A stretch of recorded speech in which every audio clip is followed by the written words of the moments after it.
made contact and shattered. At some point, Chris locates what's called a dry bag. Law enforcement had considered Laundrie the only person of interest in the murder of his fiancée, Gabby Petito. Liberty, a missing 4-year-old. The parents have called the advised that the mother had went for a walk, came home, now they can't find her. They've been yelling for her. She's been gone for about 10 minutes now. Turn it over to another agency. Let's get some help. Hello? John.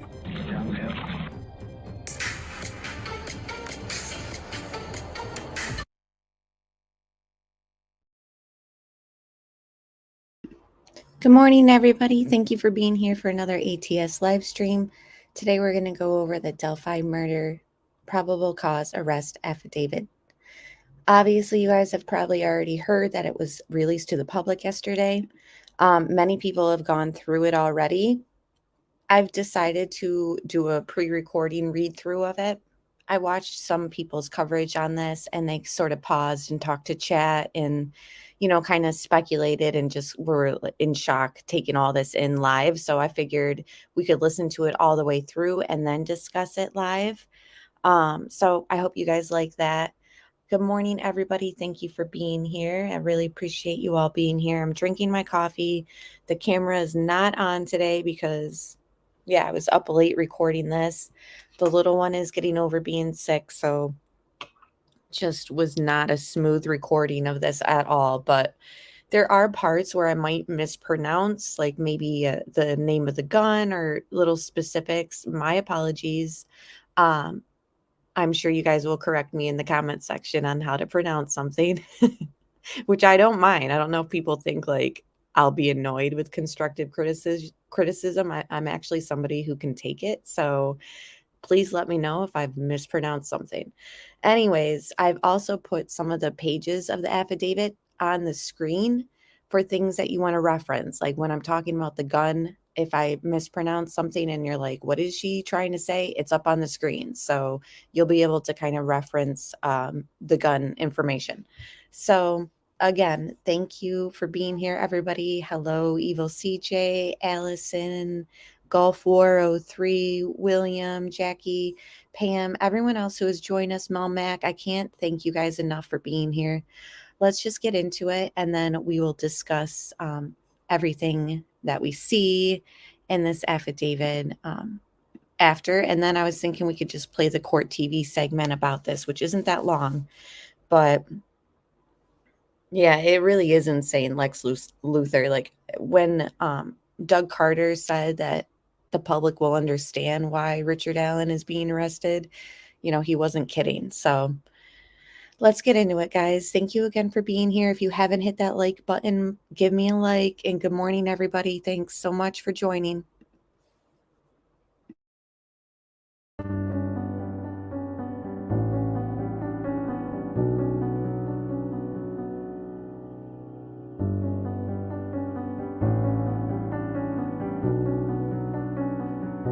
Allen's neighbors told us they were shocked by his arrest and recalled seeing police activity, which we're told included digging up a fire pit out back of his home last week.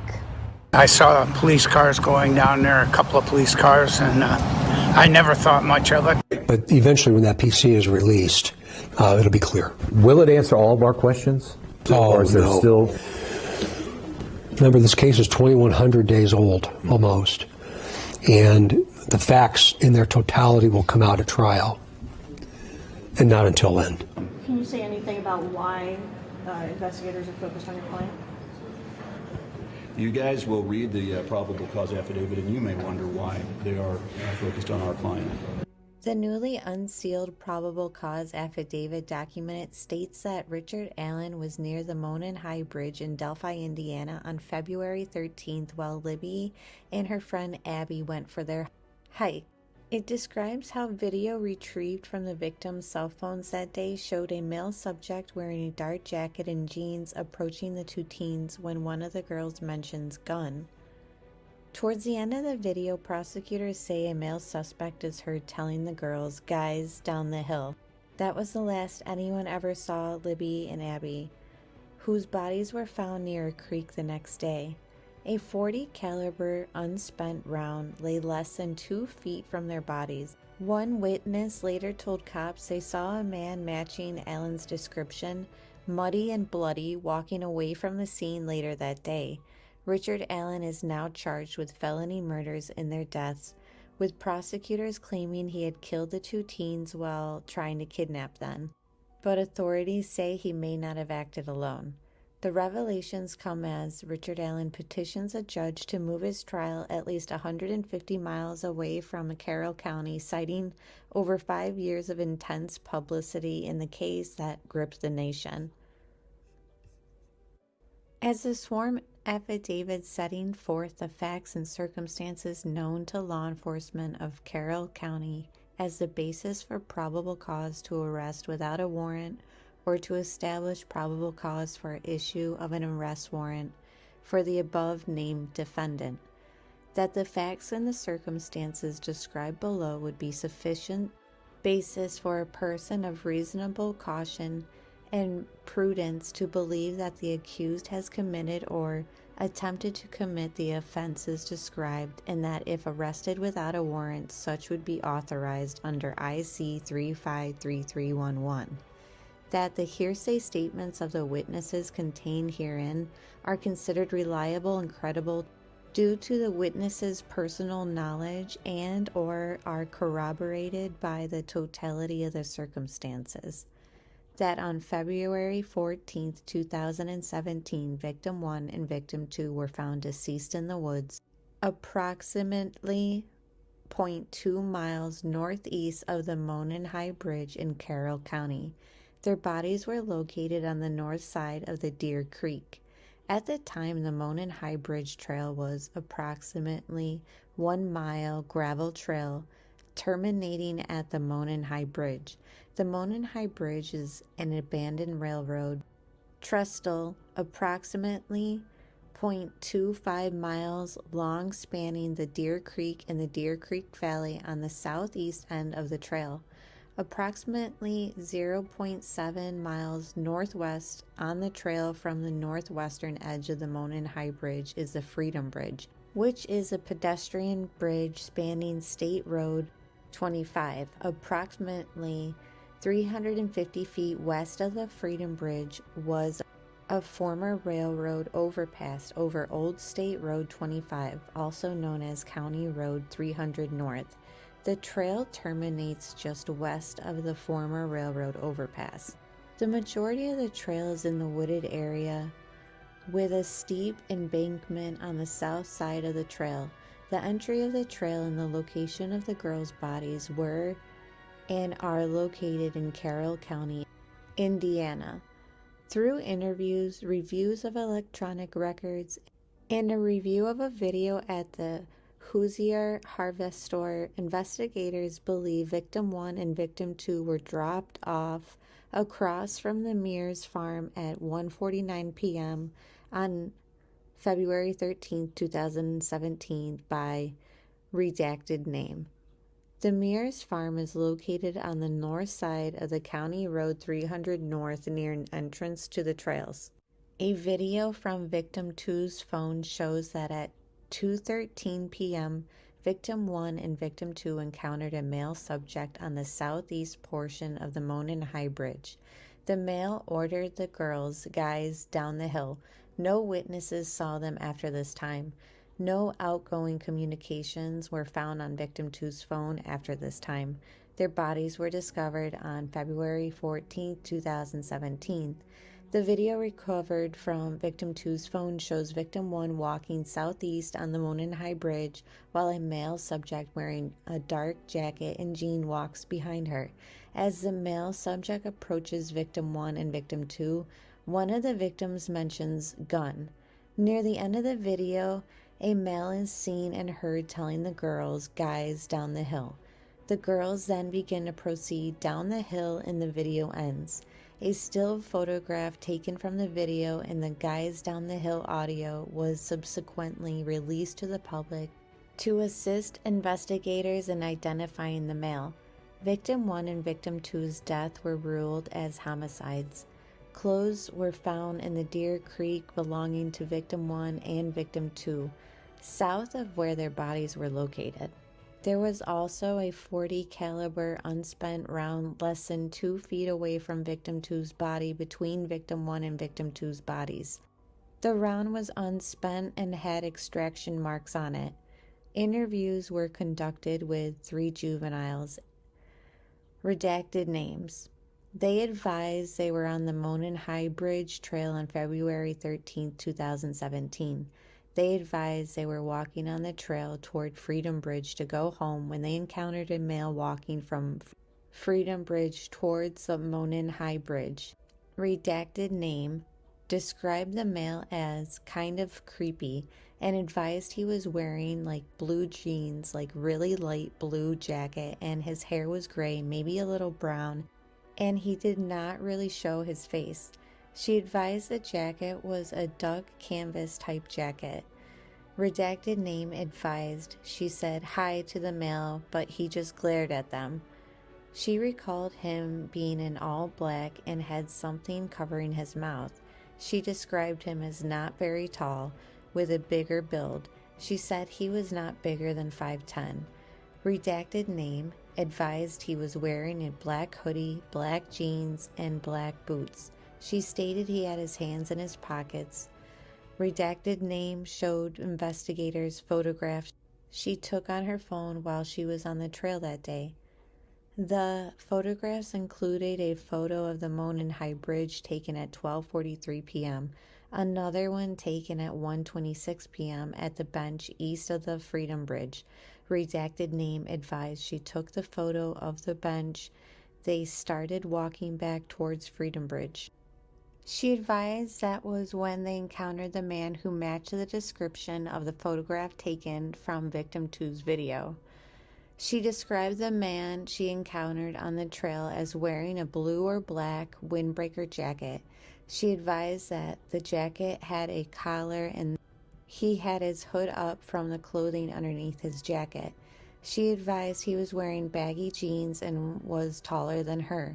She advised her head came up to approximately his shoulder. She said hi to the man and that he said nothing back. She stated he was walking with a purpose, like he knew where he was going.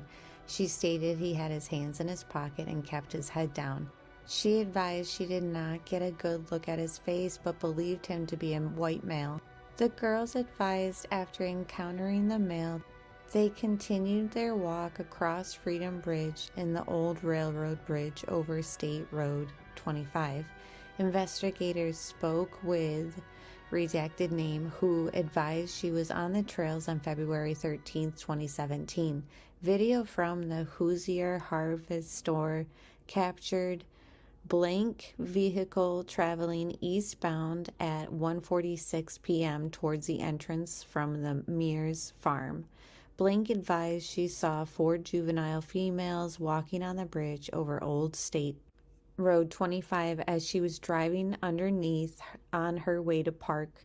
Blank advised there were no other cars parked across from the Mears farm when she parked. She advised she walked to the Monon High Bridge and observed a male matching the one from victim 2's video. She described the male she saw as a white male wearing blue jeans and a blue jean jacket. She advised he was standing on the first platform of the Monon High Bridge, approximately 50 feet from her. She advised she turned around at the bridge and continued her walk. She advised approximately halfway between the bridge and the parkway area across from the Mears farm, she passed 2 girls walking towards Monon High Bridge. She advised she believed the girls were victim 1 and victim 2.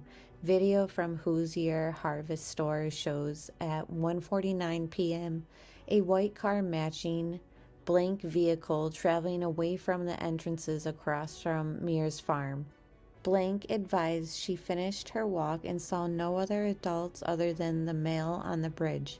Her vehicle is seen on Hoosier Harvest Store video at 2:14 p.m. leaving westbound from the trails. Blank advised when she was leaving, she noted a vehicle was parked in an odd manner at the Old Child Protective Services building. She said it was not odd for vehicles to be parked there, but she noticed it was odd because of the manner it was parked, backed in near the building. Investigators received a tip from Blink in which he stated he was on his way to DELPHI on State Road 25 around 2:10 p.m. on February 13, 2017. He observed a purple PT Cruiser or a small SUV type vehicle parked on the south side of the old CPS building. He stated it appeared as though it was backed in as to conceal the license plate of the vehicle. Redacted names both drew diagrams of where they saw the vehicle parked, and their diagrams generally matched as to the area the vehicle was parked in the manner in which it was parked. Blink advised he remembered seeing a small, dark-colored car parked at this old CPS building. He described it as possibly being a smart car. Blink vehicle is seen leaving at 2:28 p.m. on the Hoosier Harvest Store video. Investigators spoke with Blank, who stated that she was traveling east on 300 North on February 13th and observed a male subject walking west on the north side of the 300 North away from the Monon High Bridge. Blank advised that the male subject was wearing a blue collared jacket and blue jeans and was muddy and bloody. She further stated that it appeared that he had gotten into a fight. Investigators were able to determine from watching the video from the Hoosier Harvest Store that Blank was traveling on CR 300 North at around 3:57 p.m. Through interviews, electronic data, photographs, and video from the Hoosier Harvest Store, investigators determined that there were other people on the trail that day after 2:13 p.m. Those people were interviewed, and none of those individuals encountered the male subject referenced above, witnessed by the juvenile girls Blank and Blank. Further, none of those individuals witnessed victim 1 and victim 2.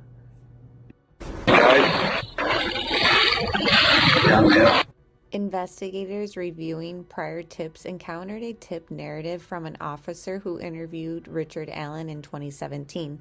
The narrative stated, Mr. Allen was on the trail between 1:30 and 3:30. He parked at the old Farm Bureau building and walked to the new Freedom Bridge.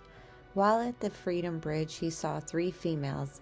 He noted one was taller and had brown or black hair. He did not remember description nor did not speak with them. He walked from the Freedom Bridge to the High Bridge. He did not see anybody, although he stated he was watching a stock ticker on his phone as he walked. He stated there were vehicles parked at the High Bridge trailhead, however did not pay attention to them. He did not take any photos or video.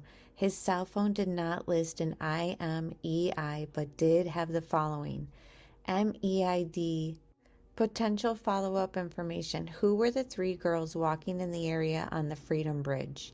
Investigators believe Mr. Allen was referring to the former Child Protective Services building, as there was not a Farm Bureau building in the area, nor had there been. Investigators believe the females he saw included Blank and Blank due to the time they were leaving the trail and the time he reported getting to the trail, and the descriptions the 3 females gave. Investigators discovered Richard Allen owned 2 vehicles in 2017, a 2016 black Ford Focus and a 2006 gray Ford 500. Investigators observed a vehicle that resembled Allen's 2016 Ford Focus on the Hoosier Harvest Store video at 1:27 p.m. traveling westbound on CR 300 North in front of the Hoosier Harvest Store, which coincided with his statements that he arrived around 1:30 p.m. at the trails.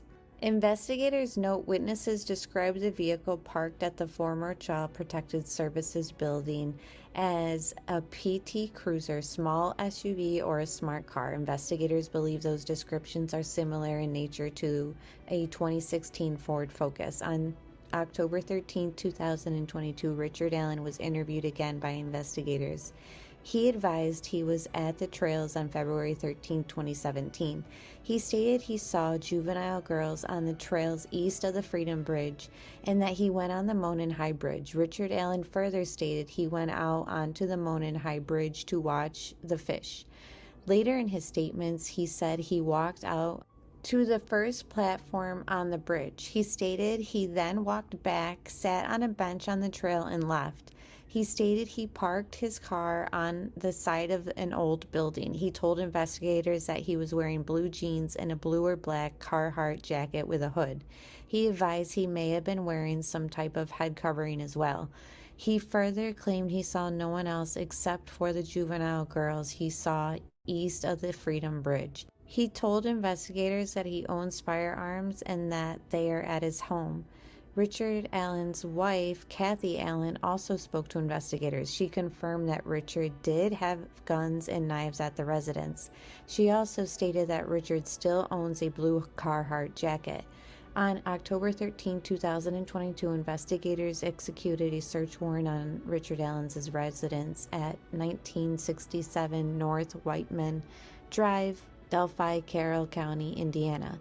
Among other items, officers located jackets, boots, knives, and firearms, including a Sig Sauer model P226 .40 caliber pistol with serial number U625627. Between October 14, 2022 and October 19, 2022, the Indiana State Police Laboratory performed an analysis on Richard Allen's gun. The laboratory performed a physical examination and classification of the firearm, function test, barrel and overall length measurement, test firing, ammunition, component characterization, microscopic comparison, and NIBIN. The laboratory determined the unspent round located within 2 feet of victim 2's body had been cycled through Richard M. Allen's gun.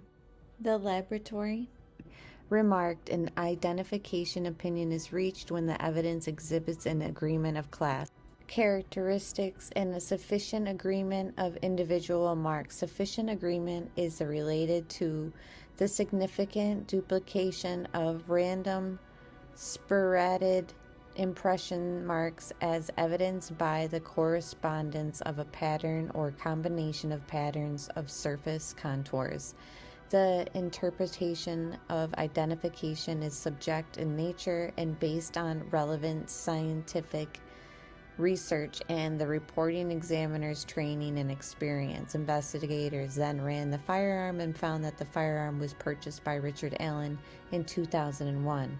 Richard Allen voluntarily came to the Indiana State Police Post October 26, 2022. He spoke with investigators and stated that he never allowed anyone to use or borrow the firearm. When asked about the unspent bullet, he did not have an explanation of why the bullet was found between the bodies victim 1 and victim 2. He again admitted that he was on the trail but denied knowing victim 1 or victim 2 and denied any involvement in their murders. Carroll County Sheriff Department Detective Blank has been part of the investigation since it started in 2017. He has an opportunity to review and examine evidence gathered in this investigation. Detective Blank, along with other investigators, believe the evidence gathered shows Richard Allen is the male subject seen on the video from victim 2's phone who forced the victims down the hill. Further, the victims were forced down the hill by Richard Allen and led to the location where they were murdered. Through the statements and photographs of the juvenile females in the statement of Blank and were at the southeast edge of the trail at 12:43 p.m., east of the bridge at 1:26 p.m., and walked across the former railroad overpass over Old State Road 25 at 1:26 p.m., and before 1:46 p.m., they were walked the entirety of the trail and observed only one person, an adult male. Blank vehicle is seen on the Hoosier Harvest Store video at 1:46 p.m. and leaving at 2:14 p.m., and she stated she only saw one adult male. Blank and Blank described the male in similar manners, wearing similar clothing, leaving investigators to believe all four saw the same male individual. Investigators believe the male observed by Blank and Blank is the same male depicted in the video from victim 2's phone due to the descriptions of the male by the four victims matching the male in the video. Furthermore, victim 2's video was taken at 2:13 p.m. and Blank saw only one male while she was on the trail from approximately 1:46 p.m. to 2:14 p.m. Investigators believe Richard Allen was the male seen by Blank and Blank. In the male seen in victim 2's video, Richard Allen told investigators he was on the trail from 1:30 p.m. to 3:30 p.m. that day. Video from Hoosier Harvest Store shows a vehicle that matches the description of Richard Allen's while passing at 1:27 p.m. towards the former CPS building. The clothing he told investigators he was wearing matched the clothing of the male in victim 2's video and the clothing descriptions provided by Blank and Blank. A vehicle matching the description of his 2016 Ford Focus is seen at or around 2:10 p.m., 2:14 p.m. and 2:28 p.m. at the former CPS building. Through his own admissions, Richard Allen walked the trails and eventually hiked to the Monon High Bridge and walked out onto the Monon High Bridge. A male subject matching Richard Allen's description was not seen on the trail after 2:13 p.m. Investigators identified other individuals on the trails or CR 300 North between 2:30 p.m. and 4:11 p.m. None of those individuals saw a male subject matching the description of Richard Allen on the trail. Furthermore, Richard Allen stated that he only saw 3 girls on the trail who investigators believed to be blank, blank, blank. Investigators believe Richard Allen was not seen on the trail after 2:13 p.m. because he was at the woods with victim 1 and victim 2. An unspent .40 caliber round between the bodies of victim 1 and victim 2 was forensically determined to have been cycled through Richard Allen's gun. The gun was found at Richard Allen's residence and he admitted to owning it. Investigators were able to determine that he had owned it since 2001. Richard Allen stated he had not been on the property where the unspent round was found, that he did not know the property owner, and that he had no explanation as to why a round recycled through his firearm would be at that location. Furthermore, he stated that he never allowed anyone to use or borrow the gun. Investigators believe that after the victims were murdered, Richard Allen returned to his vehicle by walking down CR 300 North. Investigators believe he was seen by Blank walking back to his vehicle on CR 300 North with clothes that were muddy and bloody. Blank, along with investigators, believe the statements made by the witnesses because the statements corroborated the timeline of the death of the 2 victims as well as coincide with the admissions made by Richard Allen. Further, the accounts relayed by Blank and Blank are similar in nature, and timestamps on the photographs taken by Blank correspond to the times the juvenile females said that they were on the trail and saw the male individual. Thank you so much, everybody, for listening to me read that through. It took me a lot longer than it did for us to listen to that because, like I said, I was pausing it and, taking care of the little one. And it was just a lot to take in. And I don't know, it was just a lot of stuff stood out to me. And you guys had really good comments in chat while I was reading it through. So, by his own admission, it seems he's walked himself into a corner. He came forward and told them that he was there on the bridge that day, which the investigators used and turned around on him once they got a chance to get him in and interrogate him, which didn't happen until this year, it seems.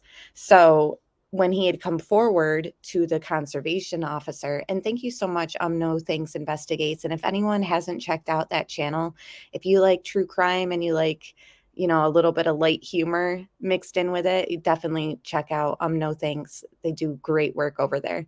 So thank you so much for the super chat.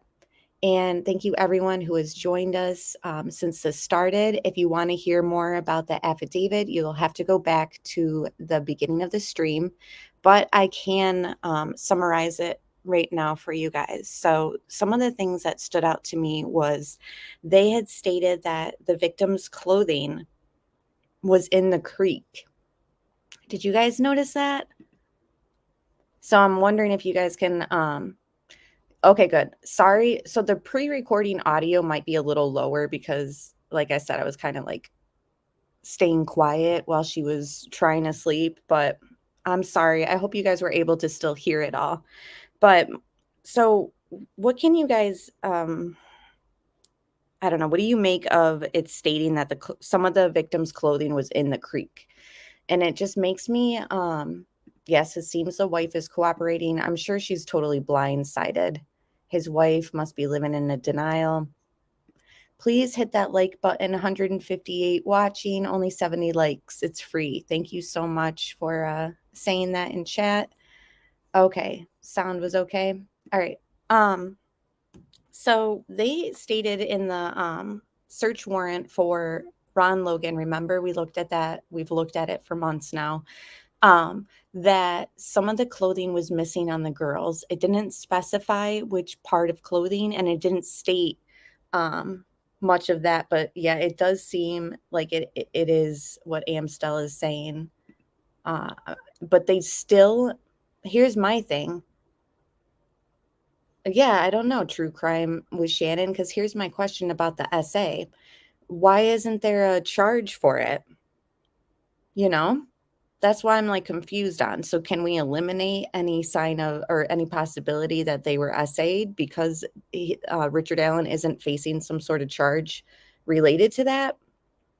I'm asking because I literally just don't know.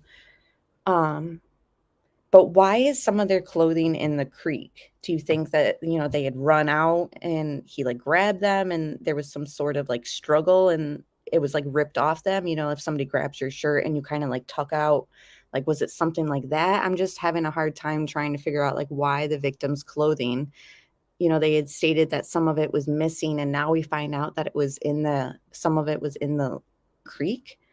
Possibly took clothes off just for staging of them. Yeah, true. Like staged them for the pictures, which they still are saying that they believe video or pictures were taken.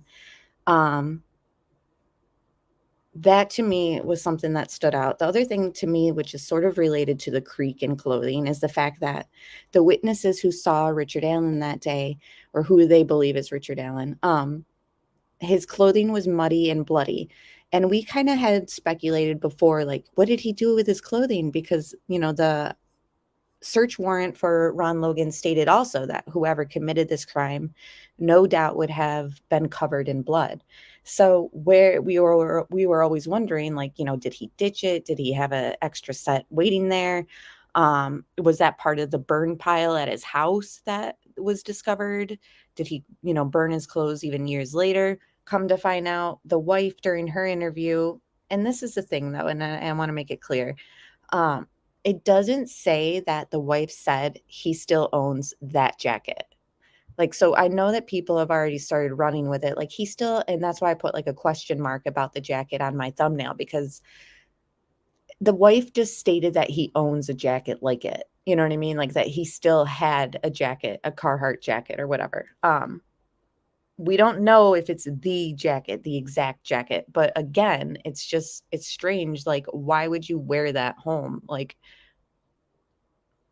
yeah, and that's the thing with the clothing. Why did he put them in the creek, even if it was part of the staging? And then if he put the clothing in the creek, then what's this about him taking items with him to memorialize or to memorialize things? So then what was with him and what was left in the creek? There was 3 witnesses who saw him that day. And definitely one stated muddy and bloody. Like, wow. Here's the thing too, is he comes forward, he tells the conservation officer, yeah, you know, I was there that day. Here's the times I was there. Here's where I parked, blah, blah, blah. Hides under the radar for almost 6 years. And we're over here laughing about how stupid he was for letting, you know, this whole complete bullet in the shell fallout at the crime scene, etc. And it's like, although we think, oh man, he's literally caught red-handed, like seen bloody and muddy, on that day, but yet he still was able to go, free for this long. So as much as I want to laugh at this whole situation, like, wow, what an idiot, at the same time, I'm like, wow, half a decade. It's literally been over half a decade, and this guy's just been able to just walk free after he went to the conservation officer. That's what really cracks me up. It's like he comes forward, and under his own admissions, they're able to use his statements and be like, okay, well, actually, it's interesting that he said this because this witness said this witness said that. We got him admitting his car was here. We got him admitting he was here on the trail at this time, so it just backed himself in a corner, and it's closed him in this corner. But under the same sense, I mean, these girls have needed justice for a very long time. So let me just read your guys' comments in chat before we switch over to that court TV segment. It's not that long. I'm sure they'll be doing another one on the affidavit and all that. The thing is, they wanted to get the story out there, which I appreciate. But I like when they kind of dig deep into things. So I was hoping that they would dig deep into this affidavit overnight, but no such luck yet. But once Vinny and all that go through it with their panel, I definitely want to watch their thoughts on it, because we love watching court TV here. And hello, Kezchik and everyone else who has joined us. So the spent shell leads me to believe the goal was to take the girls. Something went wrong. And, while we're on that thought process of it, that's, very interesting, because we have to kind of think about, was this something where, he had the day off from work? Like, was it just, oh, I have the day off. You know what? I'm itching for something bad today, so let me just do what I've been wanting to do. I mean, he had that gun since 2001. I know people purchase guns just for protection, which, we fully support that right and all that. But I'm just wondering, like, when he purchased the gun in 2001, was there something in him that was like, I might need this to like complete some of my fantasies? Like, I just don't know. Like, and I don't know. We've talked about this possibly being sexually motivated. Like, I don't know what kind of, I hate to go there, but I don't know what kind of sex life him and his wife have, I don't know if anyone's seen Sopranos, but I'm going to go here right now with this conversation. There's a scene in there where one of the characters is with her significant other, intimately, and he pulls out a gun, and it's like exciting for them. Like, it's part of their role playing. Yes, I just took the conversation there. All I'm saying is, I don't know what kind of level of fantasy and like what Richard Allen needs to get to that, like, because that's what ends up happening. They become desensitized and they need more and more type of risky excitement. I just don't know, the girls being half nude, but we don't know more details. We don't know if they were essayed. As far as we know, they have never stated that. But I'm just very curious, for that day, was he just sitting there and he's like, you know what, today's the day. I'm going to go out prowling. I'm going to bring my stuff with me. I'm going to find somebody who's not expecting this, and I'm just going to do what I've been wanting to do? Or is it something like we've kind of speculated on? There's other people involved, which probable cause affidavit, they claim that is mentioned in there. They did redact the witnesses that saw him there on that day, but I'm thinking, were they like redacting other names too? Because guys, I read through it, and you ever read something and you're like, you're reading the words, but it's not really sinking in. That's why I was kind of happy to listen to the replay this morning, because I'm like soaking it all in. Were there redactions of names that were more than just the witnesses in that? You guys comment down below for those on replay who have read this and all that, because I know for a fact that they redacted the witnesses who saw him on the bridge. But I feel like there were parts in that where it was like some other names were redacted, but I don't know, because I don't know if they're just protecting the witnesses or what. But Yep said sex life has nothing to do with the predo, but some couples do like to SA. Oh, okay. Yeah. Yeah. That's the thing, is we need to see if he has any connection with the Anthony shots. But people do think, like, so was this pre-planned? Okay, Jesse Lynn is saying he didn't do this alone, in my opinion. So then what are we thinking? He triangulated something with the Kleins and the shots profile?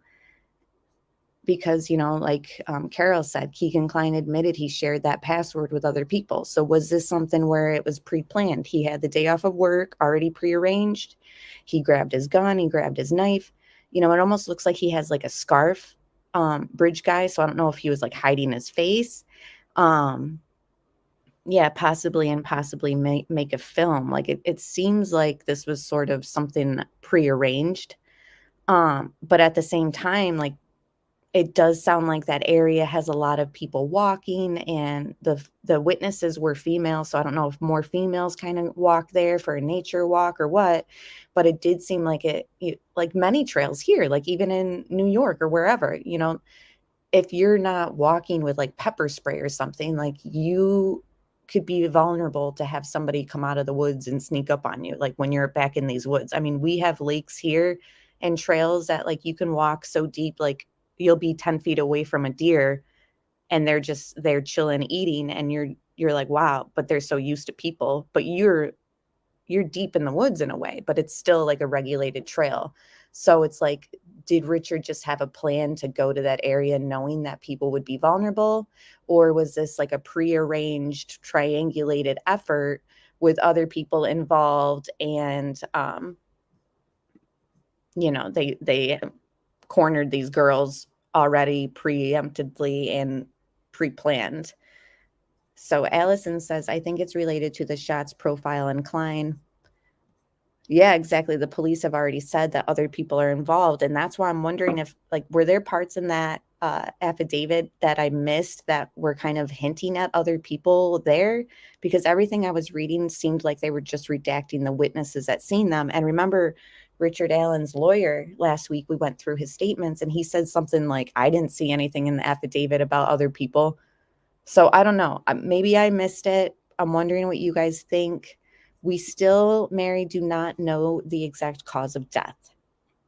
We do know that apparently, like, the rumors that were going around that are correct, which worries me when we hear rumors in other cases and we discredit them and say, oh, that's just hearsay. It always worries me when the hearsay ends up being true.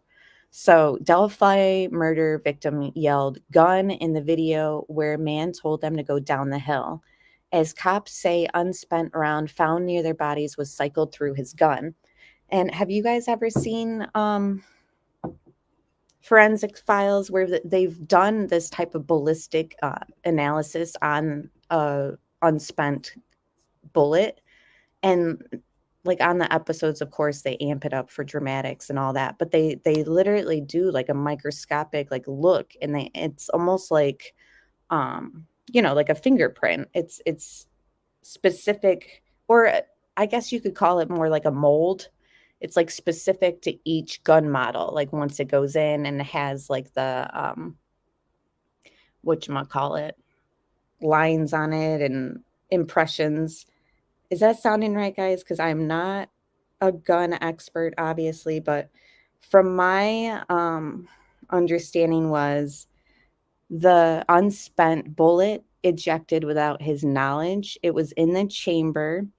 It seems he had the gun loaded, prepared to shoot them if he needed to, but the bullet, I don't know if he like forgot that it was loaded and went to reload it, or if he cocked it back and something fell out, but it seems as though, I'm not sure what happened.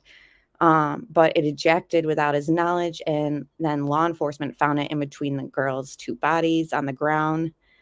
There were marks on the bullet that ballistics showed that the bullet had been in his specific gun that he owns.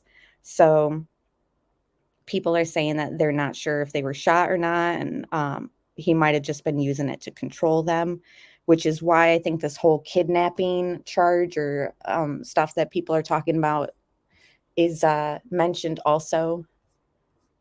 So let me just scroll in chat.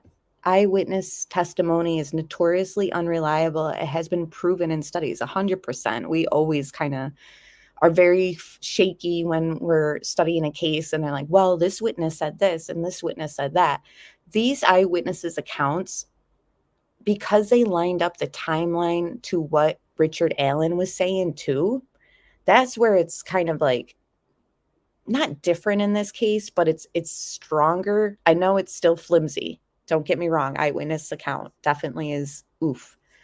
But it seems like the way that they have, that he described what he was wearing, then they describe him in pretty much almost the same thing. I think one witness said he was wearing a black jacket instead of blue or whatever. But, that's like we said, eyewitness accounts are not reliable. Like they talk about possibly of seeing a purple PT Cruiser. Now, was it a PT Cruiser or was it like they also stated a small SUV? These are things that are kind of like, crap. You might see something as black when really it's dark blue. Or, it's just one person sees one thing and everyone's perspective and perception is different of the same account. So I definitely see maybe that's where his lawyers were like kind of backing up that he didn't think things were strong in that affidavit. The unspent bullet might have been from a misfire and he ejected it, might have been in the chamber just for security if they ran, and then he had to eject it because he didn't fire it. That's how I'm understanding it. Yeah, I agree with that, Slim. Big difference in PT Cruiser and Ford Focus, in my opinion. I agree. We do know also that he owned a black SUV. Like when his house was being torn apart or whatever, they also towed his SUV. Now, I don't remember. It says what cars he owned during that time. I don't know if the dark SUV was on there, but it was just something I noticed. Like, what if the eyewitness saw it as purple, but really it's black? You know what I mean? So I'm just all over the place with the cars, and we will definitely dig deeper into these little specifics because just like the Ron Logan search warrant, we've dug into little specifics there. In the Keegan Klein transcripts, we've dug into specifics there. This is just going to be another document that we're going to go through until they give us more information. So yeah, either way, his round, and it's there, pretty damning in my opinion. I mean, I think so. I feel like they've closed cases with far less than this stuff. Yeah, my husband gets navy blue and dark blue mixed with black a lot. Yeah, and you know what? My brother is colorblind. He literally sees green, like a hunter camo green. He sees it as what's the color he sees it as? Not green. And so he'll like send me like, does this match? Does this match? And I just feel bad because it's like hereditary. My uncle has it too. But yeah, he sees green as brown. That's what it is. He gets his browns and his greens mixed up. And I'm like, poor guy. But yeah, his thumbprint might even be on the bullet unless he used gloves. I'm curious that's a good something to puzzle.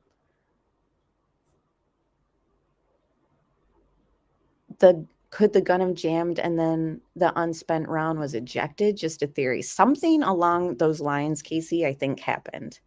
There might have been panic or something,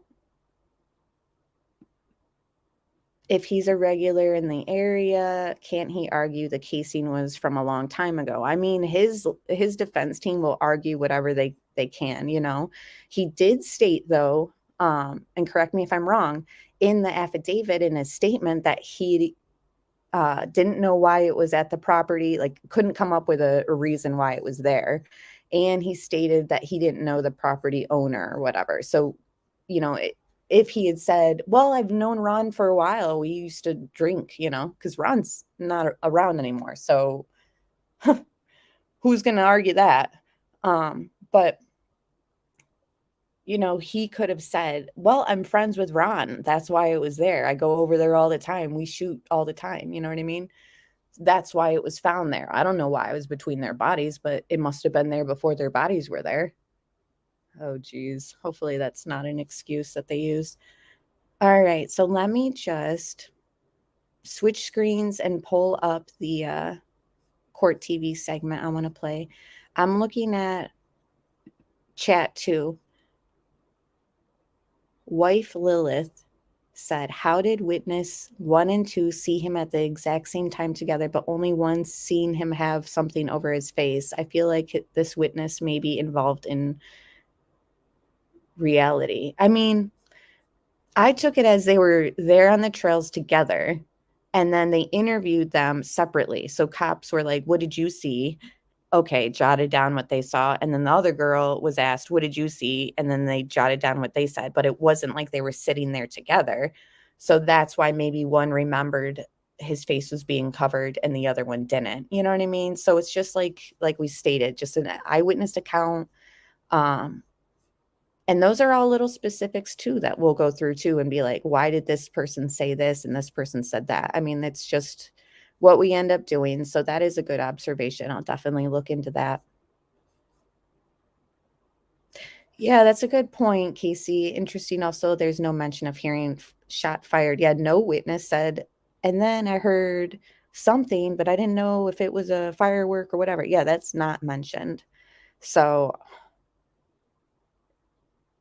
it's just, a bullet, a gun. I don't know. Here's the thing, and you guys let me know what you think. For those who want to like prevent something like this happening or teach your children to, if a gun is pulled, I mean, under what I was always told, like, even if they say, if you run, I'll shoot you, like, you run, like, you take the chance of being shot, because whatever they have planned is probably going to be a lot worse. So that's just what I'm thinking. But it's like, how could you, it's hard to, hindsight is 2020. Yeah, a gun to control them and a knife to kill them. Yeah, Mary said gun equals run. Yeah, but the one of the girls saying he has a gun, that's pretty damning. Good point, Allison. Like, it corroborates the fact that the bullet was there at the scene. You have this gun that it actually aligns with forensically, like the imprint. So we actually had one of the victims saying that they'd seen a gun. So 1 + 1 is 2. I've told my kids the same thing.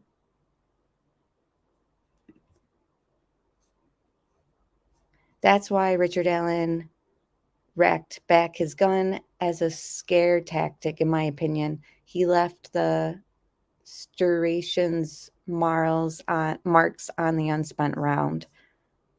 Oh, yeah. So that's how it got on there. He cocked it back while he was telling them to go down the hill. Because didn't we hear also through the grapevine that the girls you could hear a cocking of a gun? Again, that was rumor. Do you guys think Keegan Kline arranged for the girls to be at the park that day? And that's the big question, was this a triangulated effort? He's just the grunt of it, and he does the work, but Keegan Kline and possibly his father, they're working to, there's something, they sold this video, they sold this photos of this scene, dark web type stuff. I mean, this is dark stuff. This is connections with people, the whole trip to Vegas and all that. Yes, or between the girls, wherever they found the unspent round. Yeah. All right, guys, let me switch over to Court TV. I know I've been saying it, but your guys' comments in chat are really good. And for those watching on replay, please comment down below and let me know your thoughts. And again, thanks, guys, for being here. And please give the video a like if you haven't done so already.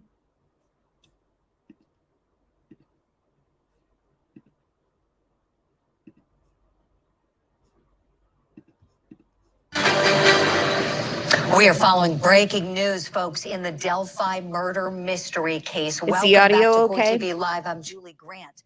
So, the affidavit of probable cause for suspect Richard Allen has just been made public.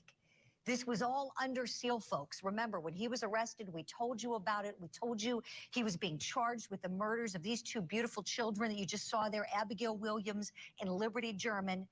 They were killed back in 2017, in February of 2017.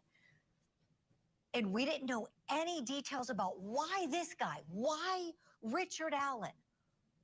Okay, folks, now we just got a hold of the documents. And full disclosure here, this is a very long probable cause affidavit. I have not been able to comb through it all. I've got several pages in front of me here, but I have had a chance to look through pages 4 through 8.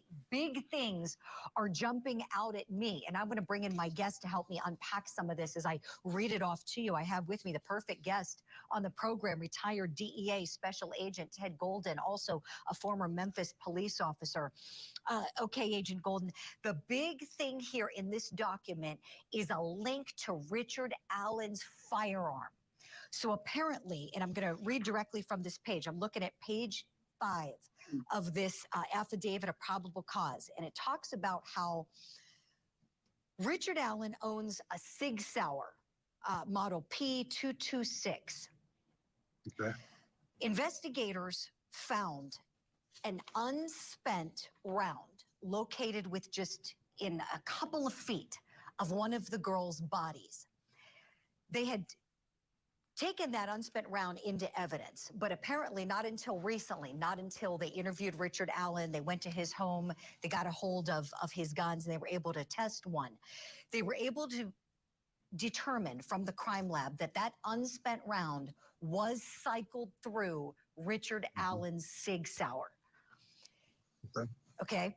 He also admits to being present on the trails on February 13th, 2017. That is the day that these girls were believed to have been killed.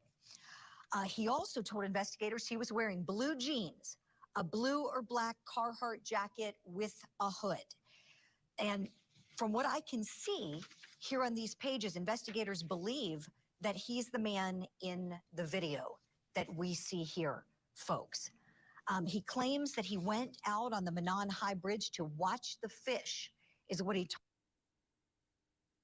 told. So I'm just looking at chat and I'm just kind of pondering, and I want you guys to kind of ponder with me.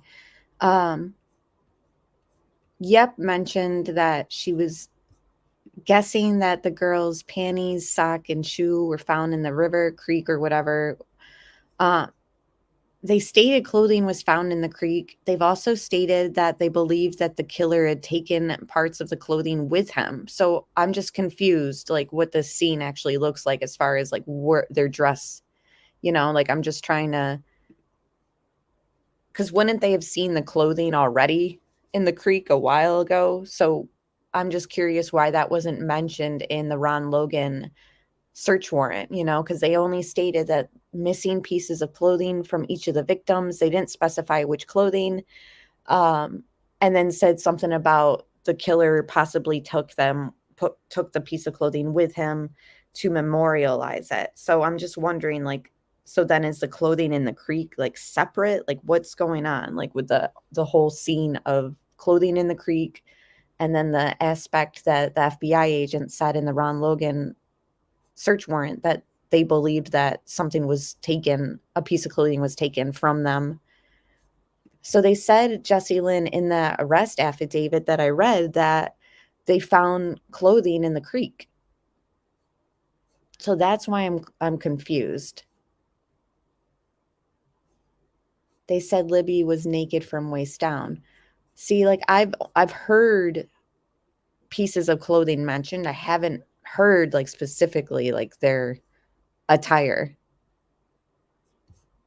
because in the search warrant it doesn't specify like what piece of clothing. So I'm just confused. I'm just kind of trying to play out in my mind, like, did Richard Allen take clothing with him too, and then there was also clothing found in the creek, or was the clothing that was taken off of them the clothing that was in the creek? I'm sorry, I'm just kind of like stuck on that aspect. Told investigators, watch the fish. Apparently, They believe he was present there between 1:30 p.m. and 3:30 p.m. That's the time frame they gave him. And they're saying that that time frame fits in with what witnesses said about seeing someone matching his description. And the time that they say he's not on the trail, investigators believe that's when he was in the woods with the victims. Okay, he says that he had not been on the property where the unspent round was found. He didn't know the property owner, has no explanation why a round that was cycled through his gun would be at that location. Agent Golden, step by step here. How does a round get cycled through a firearm without being spent? Would you explain that to us, please?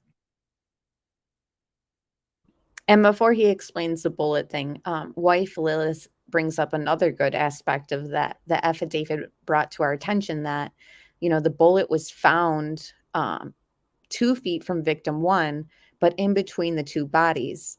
And we had heard that they believed that the bodies were staged and posed. So, you know, they never specified like how exactly they were posed and staged, but I definitely see like your question here. Like I thought that they were, you know, posed and staged, you know, so they might have been touching. But then we hear through this that the bullet's 2 feet away from victim 1, but in between the 2 bodies. So I'm like, I know that this whole dynamics of it all is just very hard to comprehend in my mind. And somebody asked if the clothing found was the clothing that he had taken with him. Okay, so maybe that's some of what they recovered from his house, the souvenirs. Yeah, that's what I'm confused on. But the thing is, it was mentioned in the Ron Logan search warrant, which came out in May, that clothing was missing and possibly taken with the perpetrator for memorializing it all or whatever, for souvenirs, sorry. But now, like here, months later, we're hearing clothing was found in the creek. So I'm just confused. Like, I don't know, guys. It's just, Sweet Dream says heads close together, but bodies away from each other, like a V. Yeah, like it must have been something so bizarre for them to say this is posed and staged, you know, like. Ugh.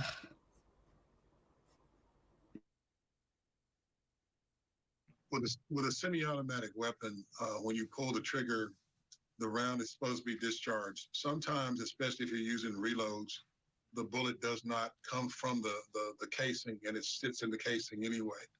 And most times it's ejected or manually ejected when it does not expend, because what happens, or it can be ejected or manually ejected if it gets stuck.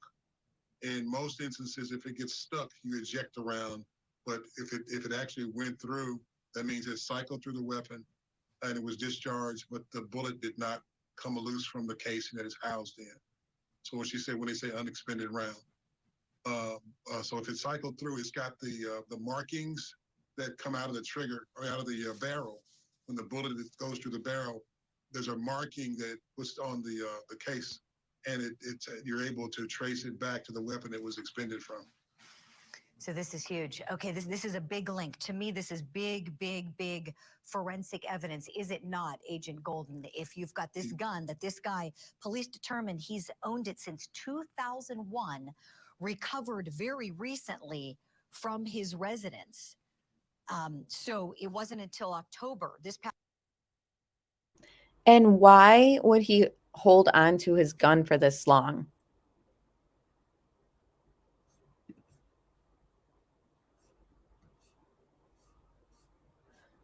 You know, and that's the thing that like I'm confused on. Why would he hold on to the gun? Did he plan on doing this again? I don't know. Just very idiotic of him. And that's what's so like, wow, I just can't believe this guy. This is the guy, like, and he left his bullet there at the scene and he's been free for this long. Read at CBS. It's just absolutely mind-boggling. The gun was his trophy, in your opinion? Definitely could be. He forgot he left a bullet behind. Yeah. Oh my gosh, yeah. Imagine what the jacket would look like if they put luminol on it. And the fact that he has the gun, I mean, I know that they didn't say that jacket his wife said is the exact jacket, but if still has the gun, I'm wondering if it is the same jacket. It seems like it, Casey. He probably wanted to be caught.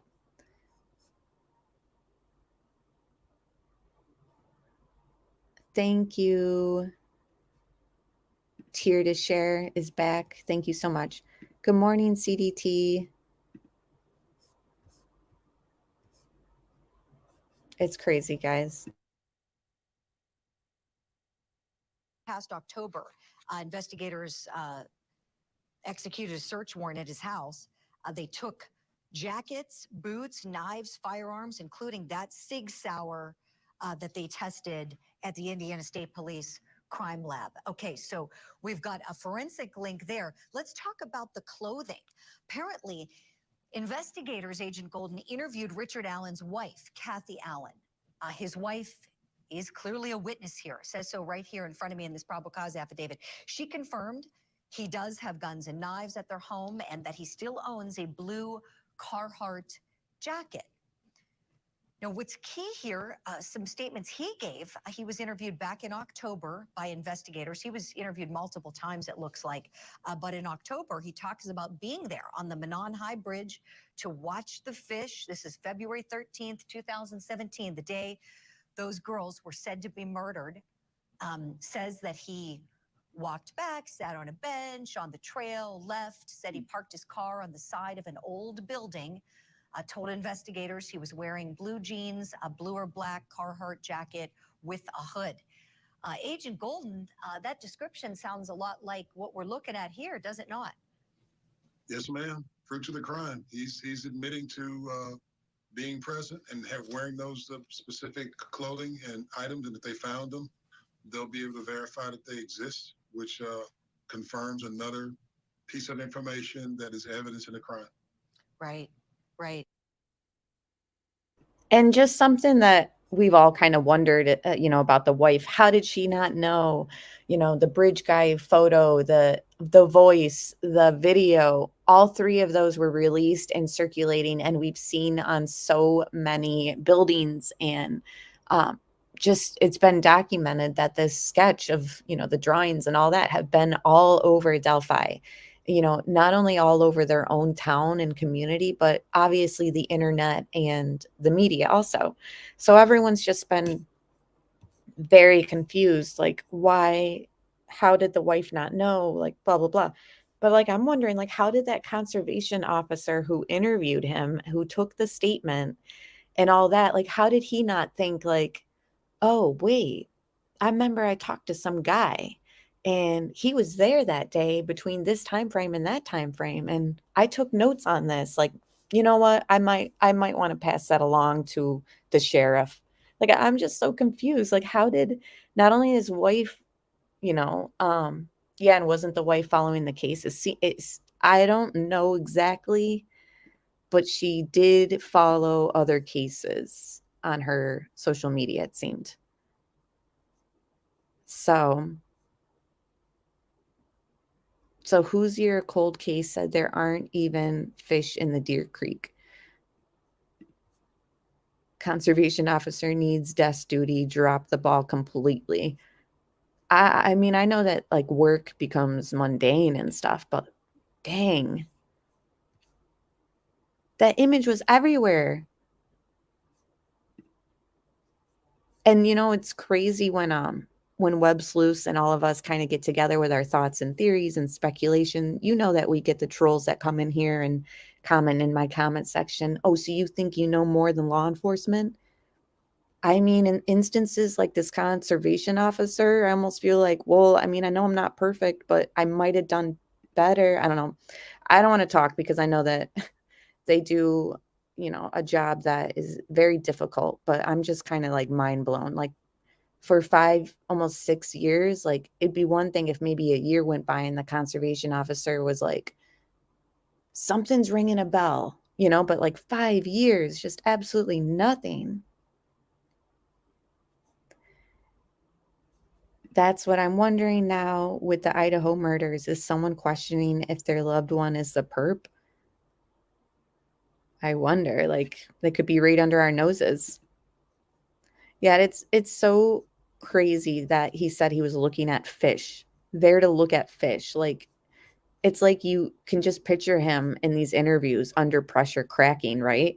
Like he's just not smart enough to even weave in and out of this interrogation, because they even said in the PCA his own admissions got him here, you know? So, and yet he was there in plain sight.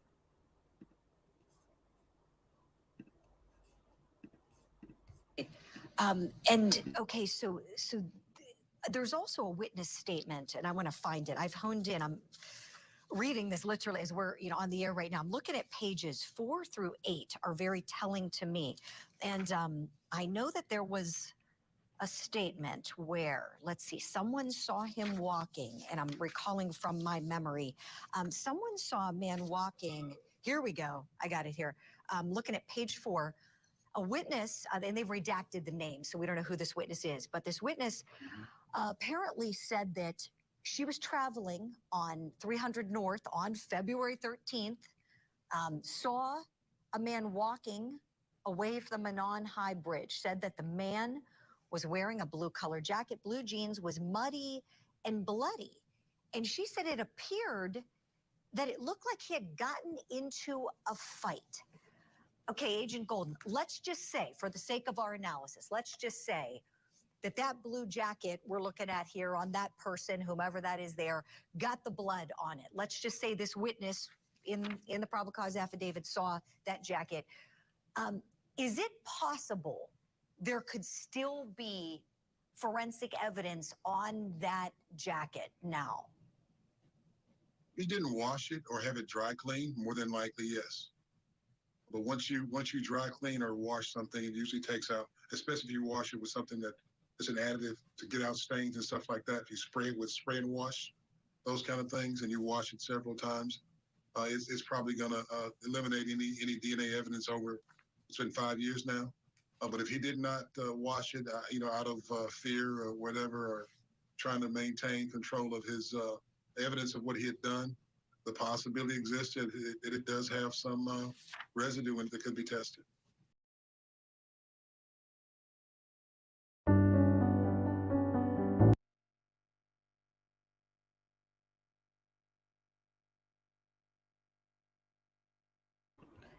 All right, guys. Sorry, just switching up my screen real quick. I like to have it there as we finish up our conversation. But yeah, fish equals the girls, right? I don't know. I can't help but think that this wasn't something that Richard Allen planned on his own. Like, it wasn't like he was like, I'm just going to go out prowling with my knife and my gun and I'm going to take a victim. Like, I just think that this was very much like triangulated plan with other people. However, I mean, the affidavit, you guys let me know. Nothing really in there seemed to kind of like point towards other people. Like, obviously they're going to release very limited information. But I don't know, like, was there something in there? You guys let me know. Like I said, like the witnesses who saw him that day, their names were 100% redacted. That's for sure. I'm just wondering if there were other names in there and parts that I maybe skimmed over and didn't really absorb that could be related to other people being involved. For those who kind of joined us near the end and didn't hear the affidavit read through in the beginning of the stream, I'll just read through some of these highlights in my notes. So, one of the Delphi Bridge murder victims shouted "gun" as she spotted the killer approach her and her friend on February 13th. A newly unsealed probable cause affidavit alleges Richard Allen killed Libby and her friend Abby when trying to kidnap them. Video taken on one of the girls' cell phones revealed a man approached them and ordered them to get down the hill. The girls were found dead near a creek the next day with an unspent .40 caliber round found next to one of their bodies, in between their bodies, actually. Cops have since been able to track down the pistol that likely fired the bullet in Richard Allen's home, less than 2 miles away from the crime scene. So it says one of the Delphi murder victims shouted gun as she spotted their killer advancing towards them, while an unspent round found close to the girls' bodies was cycled through the suspect's gun. And then it says they believe that he was trying to kidnap them that day. Now, I don't know, guys. Do you believe that he was going to try and take them somewhere?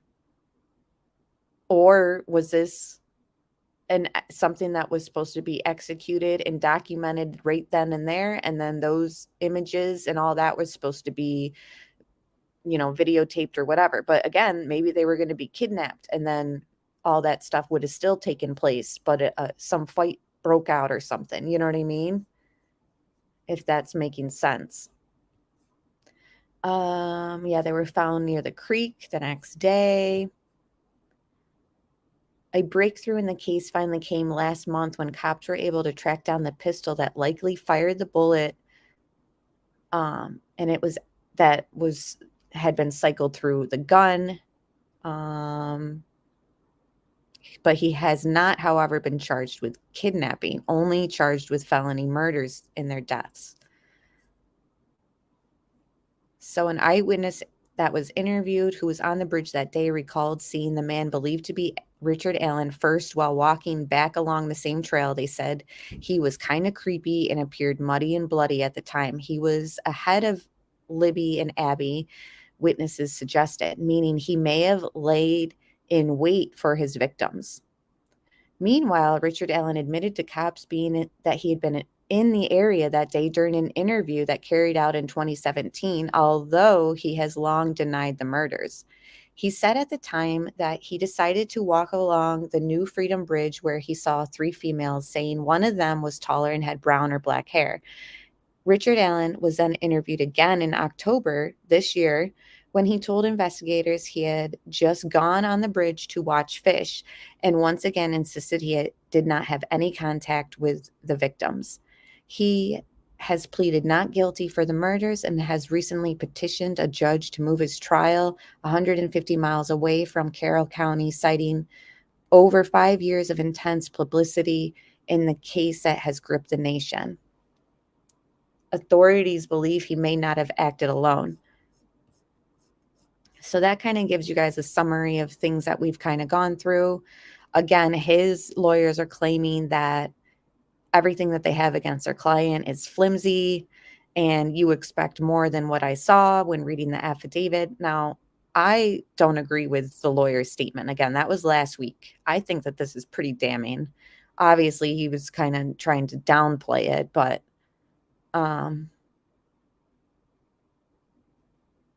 just reading a little bit more. Yeah.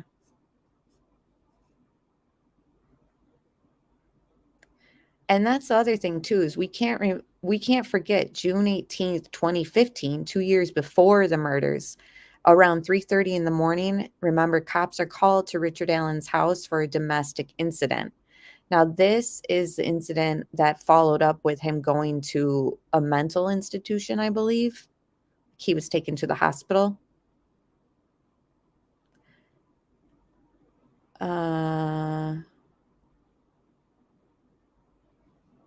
Just reading a little bit more, guys.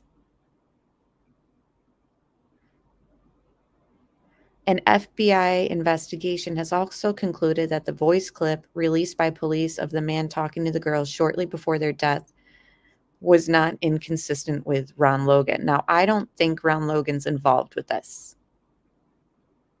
I really don't. Now, Keegan Kline, that's a different story. Not sure what level, but all right, let me check chat. Sorry, I haven't been looking.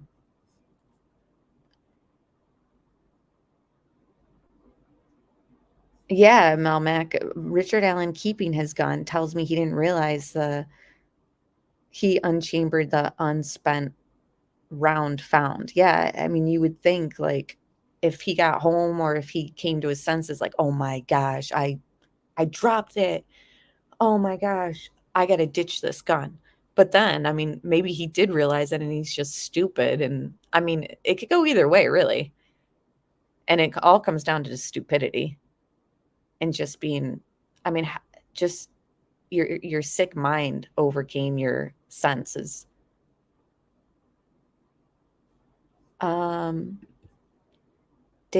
said, it blows my mind he was pulled in for questioning this many times. It blows my mind that he came forward in 2017 and this year it took somebody re-going through, old files and notes to be like, oh, what's this? This is interesting.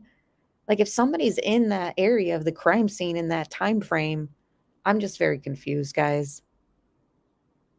Where do all these witnesses come from suddenly? Apparently they came forward in the beginning stages, from what I'm understanding it. I agree, Roll. It's going to be interesting to see this trial. Now, do you guys think that we'll be getting cameras in the courtroom? They did search the area for the girls the day they went missing. Why didn't they find them until the next day? Wow. You know what? I almost feel like I read something in the affidavit where it was kind of talking about like the timeline of they were here and there, but the girls, I don't know, guys. I read through that and recorded it, but I need to re-look at it again because there was something in there with the times and all that. And then they mentioned like the girls' bodies or whatever weren't found or something. And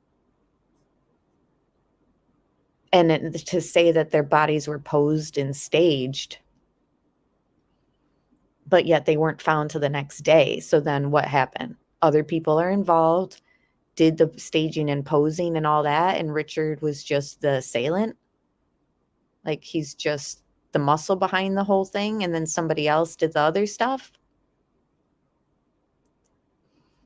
Julie says, that says to me that he knew they were going to be there.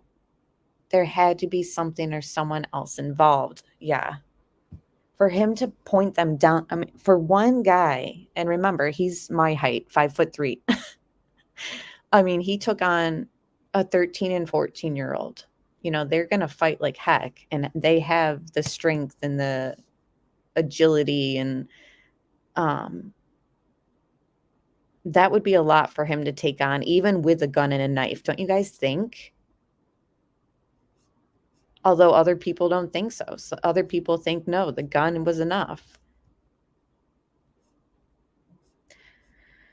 Yeah, he is an idiot. He probably figured since he didn't use the gun, it would never be tied to him. Right.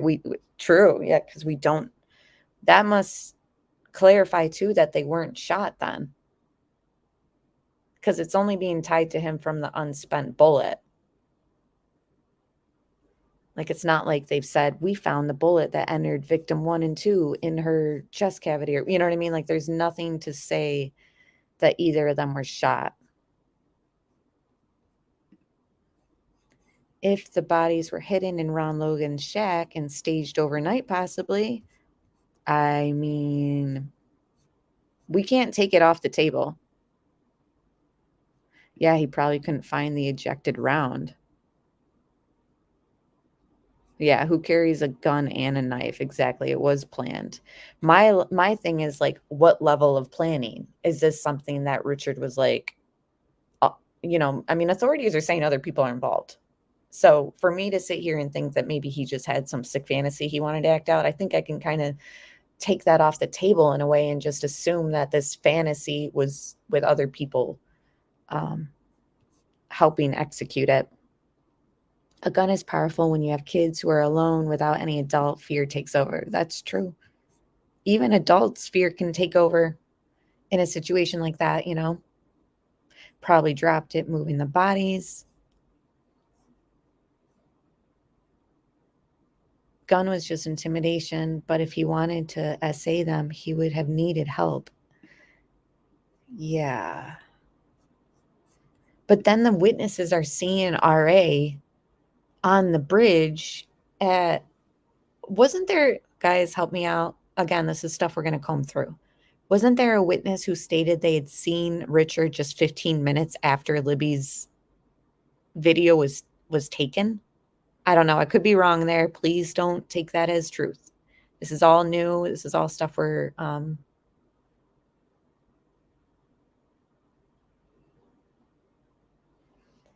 speculating.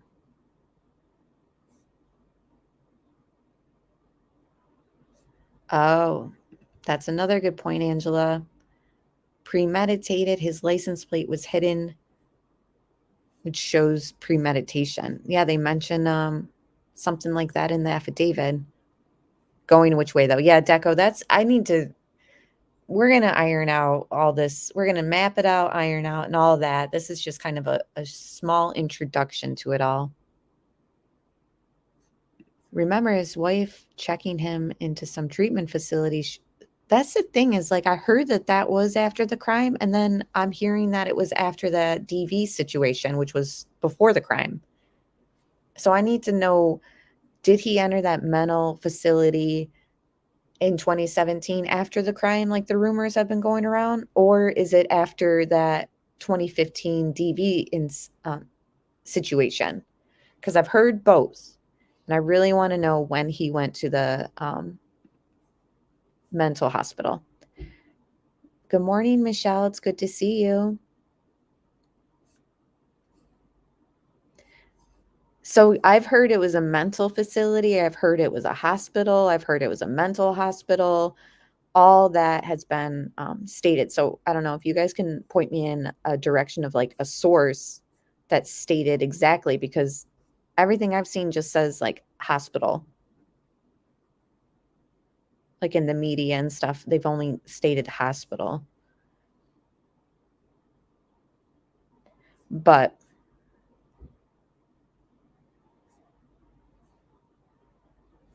I don't know, guys. That's pretty much all I had to share with you this morning. We're obviously going to be pulling stuff apart from this and discussing this further. I appreciate you all being here. Please hit the like button if you haven't done so already. And we're going to talk very soon about this case and other cases that we're following. Tomorrow, I have Idaho 4 morning stream planned, and we can discuss the quadruple homicide there in Idaho a little bit deeper tomorrow. But yeah, there's just a lot going on with that case too, so we're going to break all that down. You guys enjoy the rest of your day, and yeah, please don't forget to hit the like button. Thank you so much to my moderators. You guys are awesome. And everyone else, thank you for commenting. I really appreciate all your guys' comments in chat. And for those watching on replay, I appreciate you guys commenting down below too. So we'll talk soon, and you guys take care and enjoy the rest of your day, guys.